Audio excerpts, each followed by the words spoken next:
You're listening to The Cherry Sluice, a true crime podcast by two Houston-based friends. We are Lucy Wynn and Mary Dang. Our first case is an unsolved murder case that is in need of justice.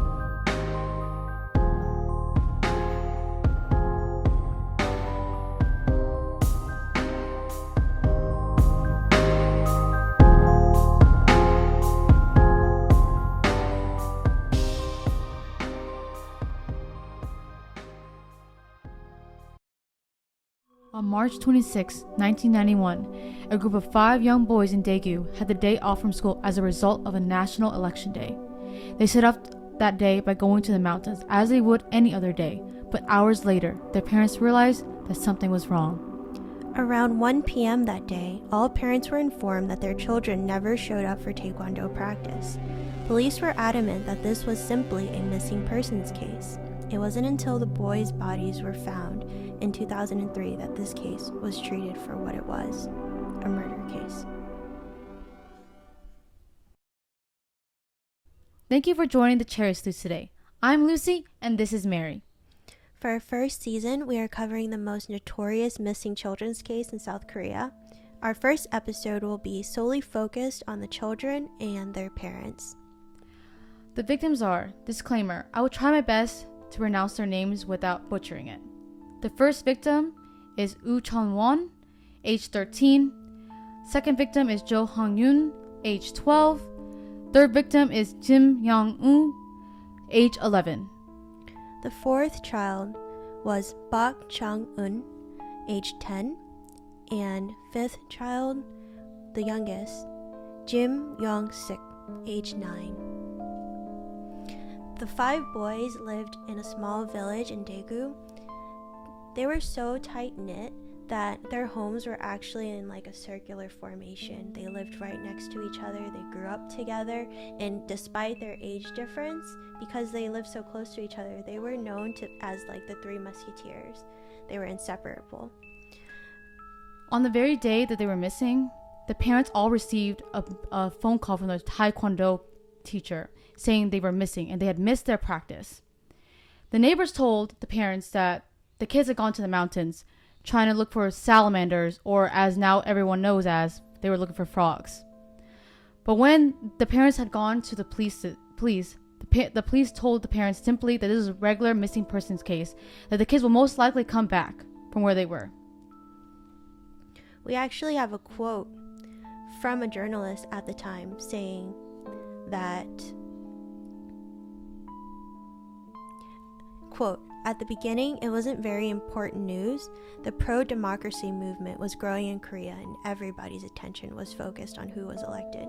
The reporters and the police officers thought that the children were just playing till late." I just feel like the parents could have done, the parents did what they could going to the police, thinking the police were actually going to do anything, but they ended up dismissing them. And I feel like had they just taken it seriously, these kids' case, it would have been solved much sooner. I completely agree, especially because the mountain was so near to where they were living. Literally, it was just a couple of kilometers away, about 5 kilometers away. People now that are discussing the case say that if you're standing on Mount Waryoung, which is where the bodies were found, that you can see the village from up there. And they actually did a social experiment, even though it's not completely ethical. It's not ethical at all if you were to do it now. But they actually took a group of children, brought them up to the mountain, and asked them to find their way back home. Because if it was a missing children's case, and everybody assumed that the children would eventually find their way back home, why did they not? I just feel like the parents were completely mistreated. And the fact that they had to use their own funds to find their own kids when the police officers should have been doing their jobs to find these kids. I feel like with all the manpower they supposedly had looking for these kids, there should have been at least one clue. Instead, it took them almost 11 years to find even one piece of evidence about these kids. And also, I would like to add that the police officers actually treated the parents like criminals. Which caused a lot of them to go into depression and getting into drugs and drinking. Yeah. One of the fathers actually died because of a sleeping pill addiction. They found him dead in his room after he OD'd on sleeping pills. And like you were saying, they supposedly spent 500 police officers on a citywide manhunt to look for these boys, but nothing came of it. And the fathers and the mothers themselves believe that it was just for press, because it was just good PR to blow up large numbers like that. Honestly, in my opinion, I feel like they didn't actually search. I feel like they just went in those areas and looked around and just said, oh, I'm done for the day. I didn't find anything, so I guess just throw this case in the back burner. Only reason why this case ever even got into the news was the politician who was like trying to become he was trying to run for president. Wanted good press for himself. Gave a name for the case, which was called the Frog Boys. It wasn't even confirmed that the kids were actually looking for frogs or salamanders. Right. It was just one of the villagers. That was just his guess. He saw the kids walking up to the mountain, and it was typical for kids that age to go up there looking for salamander eggs. Also, another thing I want to add. There was supposed to be a sixth kid that had gone with those boys. Why is there nothing about it in the news, about that sixth kid? Why is there never an interview about that kid? Mm-hmm.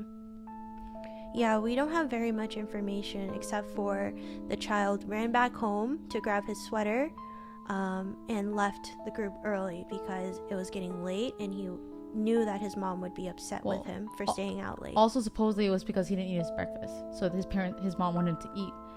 But like, I just feel like that story was just made up by his mom, or I don't know, because we have no like evidence showing that that's actually what happened. It's just verbatim from the mom, I guess. Well, actually, we don't even know if it's like confirmed that that's what actually happened. We just know that the supposed sixth boy was with the boys going to the mountains, then left early. What I don't understand is, why was he the only one that left? What happened to the 5 boys? He must have seen something. And I feel like if the police officers actually dug into the sixth kid, I feel like they would find way more evidence. But instead, they kind of just pushed this case aside. And I'm guessing the sixth kid will never want to come out and talk about anything because he's probably traumatized.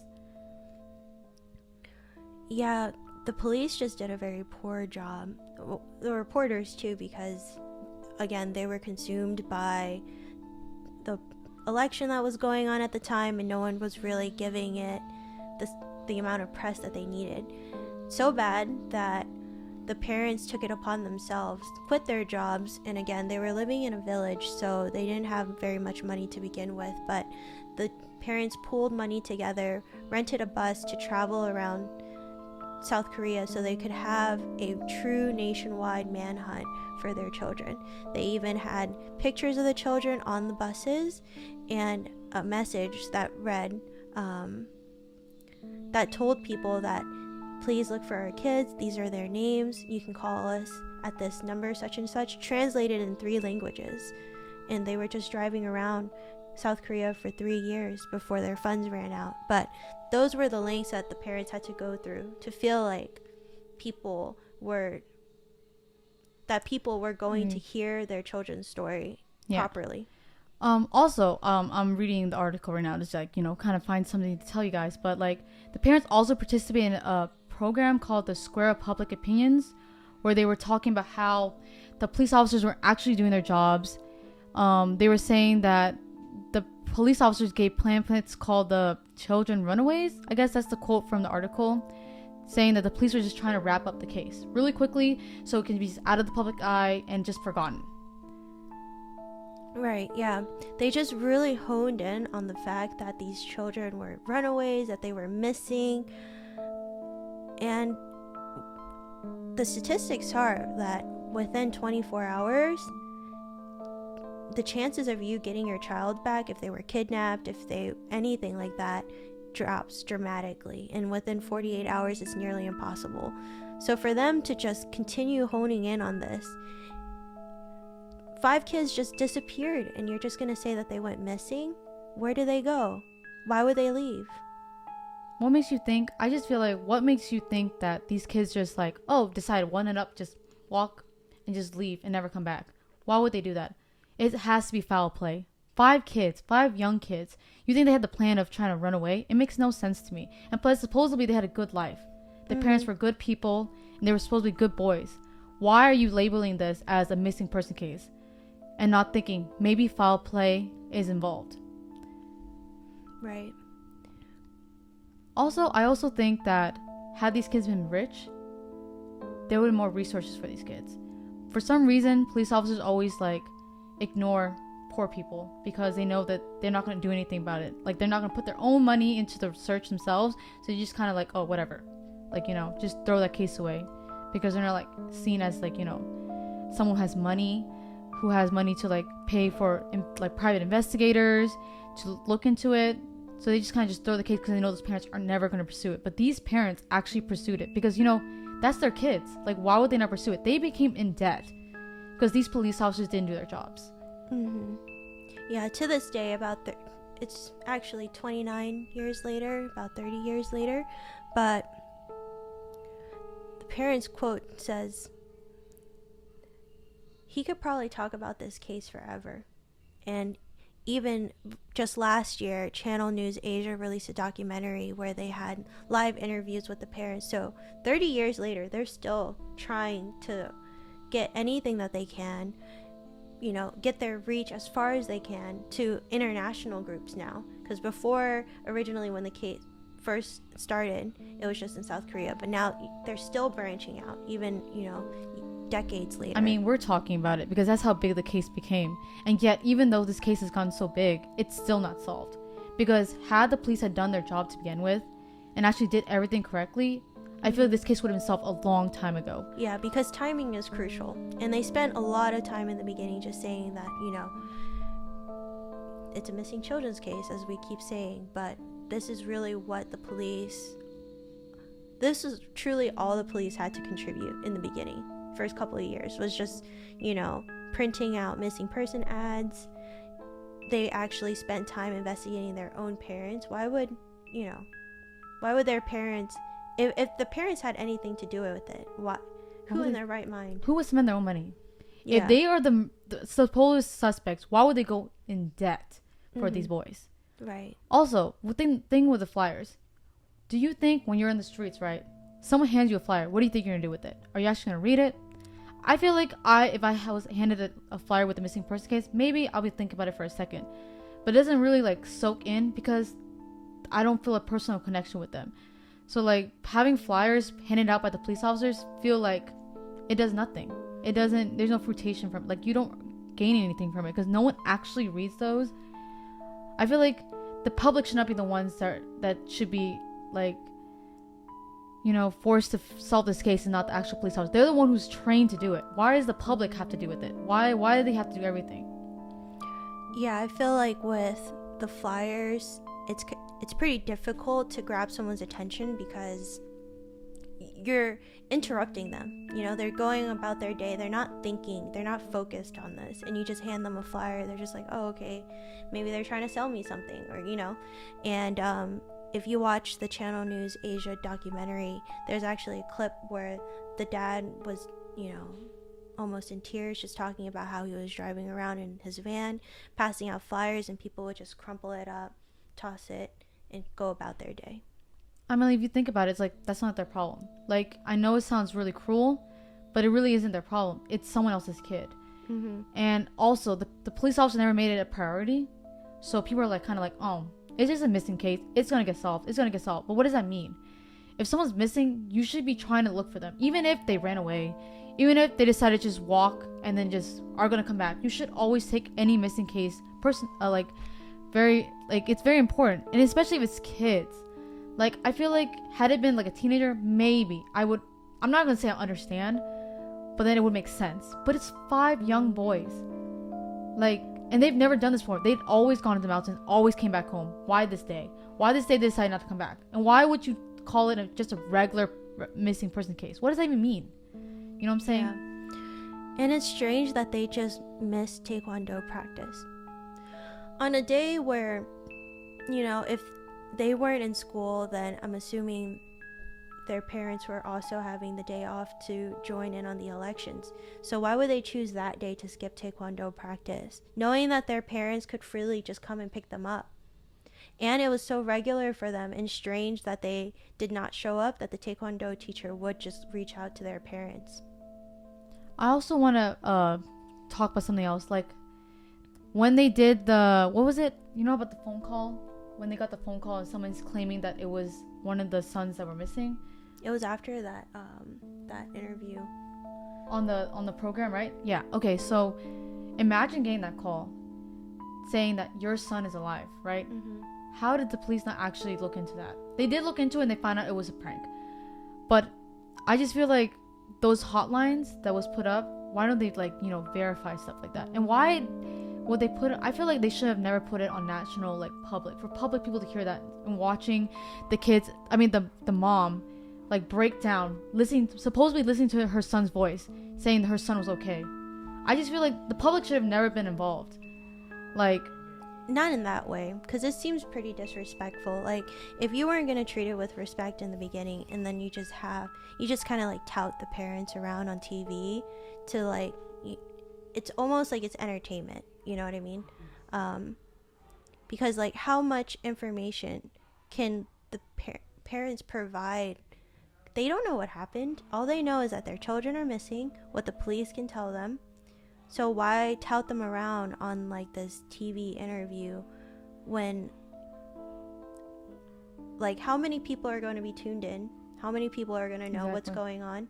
Like, this was in 1991. It's not like there was internet or anything like that for you to be able to just share automatically, you know what I mean? It should be, you know, police out there doing field work, searching, passing out flyers to, like, the necessary people, or just having police walking around, like, in the mountain area. Like, why not, after the boys went missing, why weren't people just surveilling the area in case they wanted to go back or and, like, bury them? Or maybe if it's 5 boys missing all at once, like, why not spend some time there and watch out for the other children in the village? Like, there's just so much that could have been done aside from touting the parents around on TV. It just makes no sense to me, because how is there not one clue? It took them 11 years to get one piece of clue, and it was the biggest clue of all. We'll get that on another episode. But I just feel like, why did it take so long? Had they actually did their jobs, I feel like they said they went through that forest the mountains multiple times. But what doesn't make sense to me is that they found nothing, not even one piece of evidence. Mm-hmm. And then 11 years later, all the evidence is there? How does it make sense? It makes no sense to me. Because had they actually done their job, I think they would have found something. Mm-hmm. Within that year. Because supposedly the parents were hoping maybe within a year they would have solved the case. Right. But nope, they didn't solve the case at all. They just got forgotten. The parents just kept at it by themselves, their own money, but then they ran out of money. And then they were just forced to accept the fact that their kids were going to be missing forever. And the kids are technically, well, now you know that they're murdered, but they really truly thought they were never going to find their kids or find the kids' bodies, because they were being so mistreated by the police. And I don't know. I just think it's just so disrespectful. Yeah, it truly is. And I think that's a great way to segue into our next episode. So please stay tuned for episode 2, where we dive into the details of the crime and the location of the bodies. Bye, guys.